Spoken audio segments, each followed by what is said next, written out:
Hi everyone, welcome back to my channel community health care में आपका स्वागत है। मैं हूं शगुनी पंडित फ्रॉम अर्बन प्रखंड मुजफ्फरपुर बिहार। दोस्तों, आज हम बात करेंगे HMPV वायरस के विषय में, क्योंकि आज यह तबाही मचा करके रख दिया है। आज चीन से आया यह घातक वायरस जो कि भारत समेत कई एक देशों में पांव पसार चुके हैं और भारत में भी कुछ मामले सामने आए हैं। भारत के कुछ राज्यों में यह मामले सामने आए हैं। दोस्तों, आज हम इस चैनल के माध्यम से, इस वीडियो के माध्यम से आपको मैं बताऊंगा कि इसका लक्षण क्या है, इससे बचाव कैसे करें, इसका इलाज क्या है और यह है तो क्या है। तो आज इस वीडियो के माध्यम से मैं आपको पूरी जानकारी दूंगा, तो वीडियो में बने रहें, वीडियो को पूरा जरूर देखें। अगर आप मेरे चैनल में नए हैं या फिर पहली बार मेरे चैनल से जुड़े हैं तो प्लीज लाइक जरूर करें, सब्सक्राइब जरूर करें। दोस्तों, यह विशेषज्ञों का मानना है कि HMPV वायरस 2001 में भी ये आपको पहचान हो चुकी है, क्योंकि यह वायरस ज्यादातर अटैक उनको करता है जिनका इम्यून सिस्टम या तो काफी कमजोर होता है, उन पर यह ज्यादा हमला करता है, अटैक करता है, या फिर बच्चों में जिनका उम्र, बच्चे का उम्र जो 5 साल से कम उम्र के बच्चे हैं जिनका इम्यून सिस्टम काफी वीक होता है, उनका जो इम्यून सिस्टम होता है पूरी तरह से विकसित नहीं होता है, ऐसे में उन पर अटैक करता है और यह पॉजिटिव हो जाता है। दूसरी बात करें, चूंकि यह सर्दी के मौसम में यह ज्यादातर यह केसेज देखा गया। आज भारत में कुछ ऐसे राज्य हैं जहां पर यह मामले आए हैं, जैसे गुजरात में कुछ मामले आए हैं, 2 केसेज मिले हैं, पॉजिटिव केस मिले हैं। महाराष्ट्र में पॉजिटिव केस मिले हैं, गुजरात में पॉजिटिव केस मिले हैं, कर्नाटका में पॉजिटिव केस मिले हैं, तमिलनाडु में पॉजिटिव, यानी अभी तक ले 8 से 10 केसेज अभी तक भारत में मामले सामने आए हैं। इसलिए हम सभी लोगों को सतर्क रहने की जरूरत है, सावधान रहने की जरूरत है। तो आज मैं बताऊंगा कि HMPV यानी कि ह्यूमन निमोनियास वायरस से हम कैसे बचें और इसकी लक्षण की बात करें, इसका लक्षण क्या है। क्योंकि एक्सपर्ट का मानना है यह चूंकि सर्दी के दिनों में होता है, इसलिए कॉमन चीजें हैं, इसमें काफी डरने की जरूरत नहीं है। तो इसकी लक्षण की बात करें तो एक संक्रमित व्यक्ति में जो कि लक्षण होता है कि खांसी होना, बुखार होना, गले में खराश होना, है ना, सर में दर्द होना, पूरे बॉडी में, देह हाथों में दर्द होना,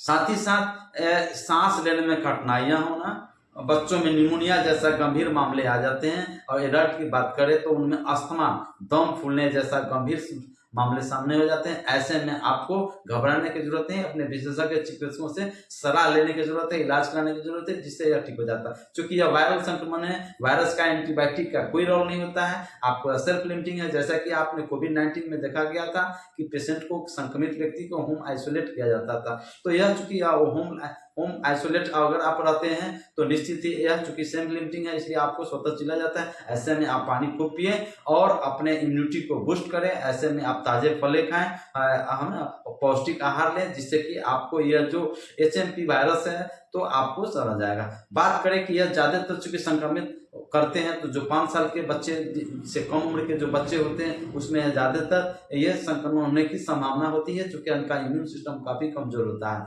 और दूसरी चीजें हम बात करें, जो युवा होते हैं, जो बुजुर्ग होते हैं जिनका उम्र 60 साल से ऊपर, 65 साल, 70 साल से अधिक है, जिनका इम्यून सिस्टम काफी कमजोर हो चुका होता है, और वो चूंकि कारण क्या है, वो लंबे समय से दवाइयां लेते हैं। जैसे किसी को डायबिटीज की समस्याएं हैं, जो कि लंबे समय से दवाइयां ले रहे हैं, जिससे कारण का इम्यून सिस्टम कमजोर हो चुका है। किसी को हाइपरटेंशन की दवाइयां ले रहे हैं, किसी का किडनी संबंधी समस्याएं हैं, है ना, किसी को पल्मोनरी संबंधी समस्याएं, चूंकि पल्मोनरी डिजीज है, सांस की समस्या है, किसी को अस्थमा की समस्याएं हैं, इस तरह से ऑक्सीजन सपोर्ट पर है, तो उनका पास जो दवाई लेते लेते उनका जो इम्यून सिस्टम होता है काफी वीक होता है। ऐसे में यह संक्रमण उनको होने की ज्यादा संभावना होती है, खतरा ज्यादा वैसे लोगों में देखने को मिलता है। बात करें कि इसका हम बचाव कैसे करें। इसको बचाव के लिए आपको एक संक्रमित व्यक्ति से अगर बचना चाहते हैं तो आप अगर इस ढंग का लक्षण मिलता है किसी पेशेंट में कि उनको सर्दी हो, खांसी हो, बुखार हो, गले में खराश हो, सांस लेने में कठिनाइयां हो, है ना, सांस फूलता हो, या फिर निमोनिया जैसे गंभीर मामले हैं, तो ऐसे में उनसे बचने के लिए आपको सोशल डिस्टेंस बना के रखना है। मास्क आप पहन सकते हैं, मास्क को यूज करना है। भीड़ वाले जगहों से जाने से अवश्य बचना चाहिए। और दूसरी बात है, वैसे व्यक्ति से गले मिलना, हाथ मिलाना, है ना। क्योंकि जो जो संक्रमित व्यक्ति है उनके खांसने से, छींकने से जो ड्रॉप्स निकलते हैं, जो बूंदे निकलते हैं, और उसके समय हवा द्वारा वो जो वायरस होता है जो कि जो संपर्क में आते हैं, खास करके जो इम्यून सिस्टम कमजोर इम्यून सिस्टम वाले, उनको ग्रसित कर देते हैं। या फिर बच्चे अगर संपर्क में आते हैं तो बच्चे ये HMPV वायरस से ग्रसित हो जाते हैं। इस तरह से यह फैलने का कॉजेज होता है, यह कारण होता है दोस्तों।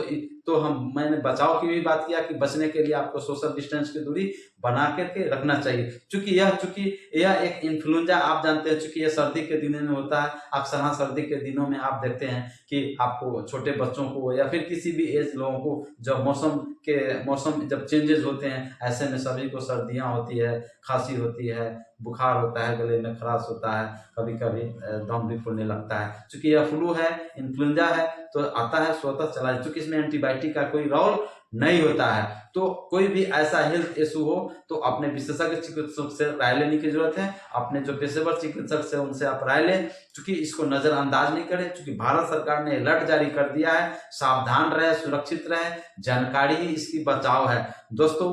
तो हम सभी लोगों को डरने की जरूरत नहीं है, केवल सतर्क और सावधान रहने की जरूरत है, और अपने इम्यून सिस्टम को मजबूत करें। ऐसे में आप पौष्टिक आहार लें, ताजा फल लें, जिससे कि आपका इम्यून सिस्टम वीक हो जाए। और जो बच्चे हैं जिनका बच्चों का वैक्सीनेशन नहीं हुआ है, ऐसे में उनसे मैं गुजारिश करूंगा कि अपने बच्चों को समय पर वैक्सीनेशन टीकाकरण अवश्य कराएं, जिससे कि उनका इम्यून सिस्टम मजबूत हो और आने वाला कोई भी वायरस संक्रमण हो, उस वायरस संक्रमण से उसका बॉडी स्ट्रांग हो, जिससे कि वो बीमारियों से संक्रमित नहीं हो। अब अभी हम बात करेंगे कोविड-19 और कोविड-19 जो कि कोरोना वायरस के साथ साथ आपको HMP वायरस, दोनों में क्या अंतर है दोस्तों? दोनों में बहुत सारा गंभीर अंतर है, बहुत सारा अंतर है। क्योंकि कोविड-19 आपने देखा है कि क्या भयावह स्थिति हो गया था, भारत समेत पूरा देश परेशान हो गया था। अमेरिका में न जाने, अमेरिका के अलावे न जाने कई एक देशों में लाश गिनना मुश्किल हो गया था। ऐसा आप देखते थे कि लाश आपको नदियों में, तालाबों में उपलाते थे। बहुत भयावह स्थिति हो गया था।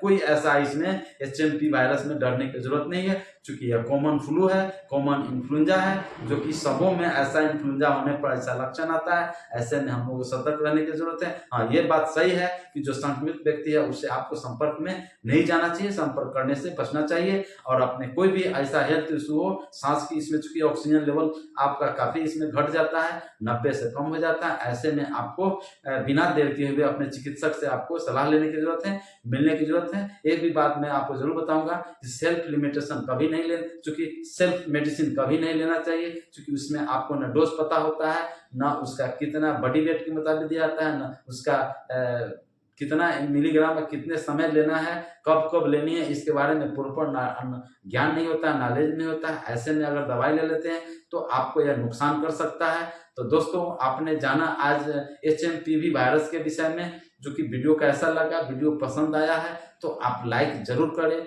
और सब्सक्राइब जरूर करें। और इस वीडियो को अपने दोस्तों में, अपने रिश्तेदारों में, अपने परिजनों में, अपने मित्रों में, अपने ग्रुप, अपने जो भी बहुत सारे जो भी ग्रुप्स हैं, उस ग्रुप में व्हाट्सएप जरूर करें, शेयर करें, ताकि ये जो समस्याएं हैं, काफी लोग डरे हुए हैं, सहमे हुए हैं। चूंकि भारत समेत कई एक देशों में इसका पांव पसार चुके हुआ है, और इंडिया में 8 ऐसे केसेस अभी तक मिल चुके हैं। लेकिन सबसे अच्छी बात यह है कि बिहार एक ऐसा राज्य है जिसमें अभी तक यह मामले नहीं आए हैं, जो कि हम सभी लोगों के लिए ये अच्छी चीजें हैं। तो दोस्तों, आप सभी से विदा चाहता हूँ। जय हिंद, जय भारत।